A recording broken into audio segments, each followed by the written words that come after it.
Notta terve. Palataanpa tämän kuvion äärelle, minkä joskus lupasin.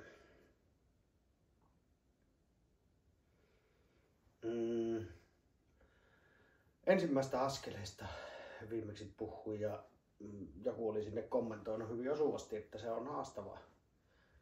Sen takia, että siellä opetetaan, että uskovaisella kuuluukin olla niitä epäilyksiä. Ja että ne pitää syntinä panna pois niin sanotusti. Jolloin voi olla vaikea muodostaa sitä omaa henkilökohtaista käsitystä, mistä mä puhuin. Ja sitten toisaalta, että se olisi tosi olennainen ja tärkeä. Mä väitän, että ei ole olemassa semmoista ihmistä siinä maailmassa, joka ei olisi joskus ajatellut, että tämä ei välttämättä ole totta. Tai ettei voi hyväksyä tai ymmärtää kaikkia niitä periaatteita, mitä siellä on. Mutta että olennaista on se, että alkaa luottamaan siihen omaan ajatteluun sen sijaan, että ottaisi ne valmiit ajatukset jostain ja siihen rohkaisen. On myöskin niin, että voi olla vaikea löytää semmoista luotettavaa ihmistä, jolle uskaltaisi kertoa ne omat epäilyksensä ilman, että siitä seuraa mitään. Vaikka niin, että kiertokautta tulee sitten se jonkunlainen hoitotoimenpide. Ei ole ihan yksinkertainen juttu, mutta siitä huolimatta lämpimästi rohkaisen juuri sinua siihen. Luota itseesi, omaa ajattelusi ja tutki. No sitten sen jälkeen, kun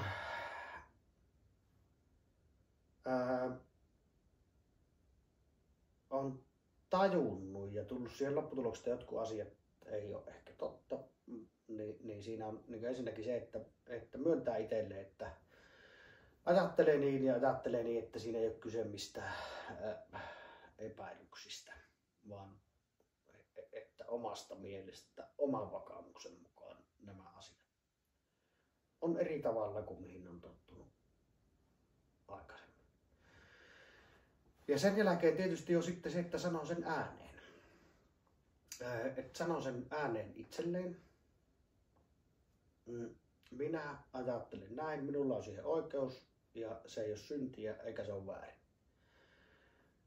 No sen ääneen sanominen sitten jollekin toiselle, vaikka siinä lähipiirissä, niin siihen on sitten monenlaisia mahdollisuuksia, miten siihen suhtaudutaan. Että jos siellä on avoimia ihmisiä, joku voi sanoa, että mä oon ajatellut aina noin, että onkin ihan höpö juttu, älä välitä siitä. Joku voi lyödä sen vitsiksi, että niinpä varmaan. Ja luuletko tietäväsi paremmin kuin kaikki muut ennen pois nukkuneet pyhät. Mutta sitten on myöskin mahdollista se, että riippuen niistä ihmisistä, ketä siinä on, siihen voidaan suhtautua myöskin hyvin jyrkästi, eli ehdottomalla kiellolla. Toki myöskin tyypillistä on se, että että minulla on ollut tuommoinen samanlainen kiusaus, mutta tällä ja tällä syyllä pääsin siitä eroon ja sinäkin saat sen uskoa anteeksi. Se on yksi tyypillinen tapa suhtautua.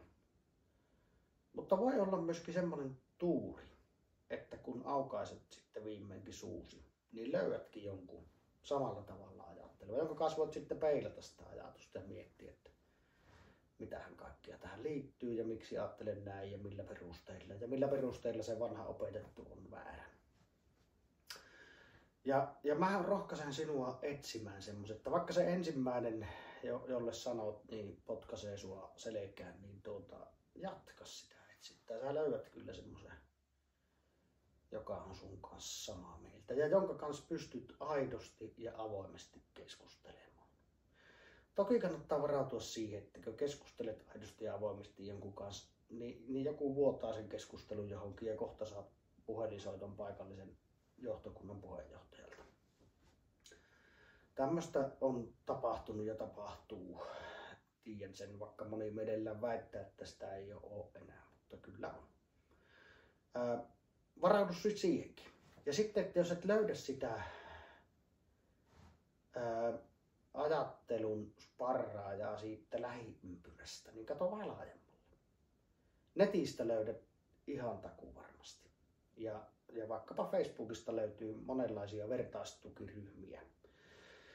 Ja suosittelen niitä. Ja siellä voit sitten sparrata sitä omaa ajatusta ja voit tajuta yhtäkkiä, että hupsis, että maailmassa onkin satoja muita ihmisiä, jotka on huomannut tämän saman älyttömyyden ja ne ajattelee minun kanssa samaa mieltä. Ja niillä on hyvät perusteet siihen ajatteluun. Ja sitten voit ruveta sparraamaan sitä omaa mielipidettäsi ja hakea niitä rajoja, että mitkä jutut on sun mielestä niitä. Usein siinä käy niin, että se alkaa jostakin pikkusesta jutusta ja sitten vähitellen se oma mieli voi laajentua niin, että tajuaa, että suurin osa niistä asioista, mitä opetetaan, niin ei pidä paikkaansa ja on älyttömiä. Ja siihenkin kannattaa varautua, koska sekin voi tuntua pelottavalta sitten, kun yhtäkkiä hoksaakin, että ei tämä olekaan totta. Etsi ja löydä itsellesi sparrauskumppani, jonka kanssa voit olla täysin rehellinen ja sanoa mielipiteesi ääneen. Ole rohkea. Tämä on toinen askel.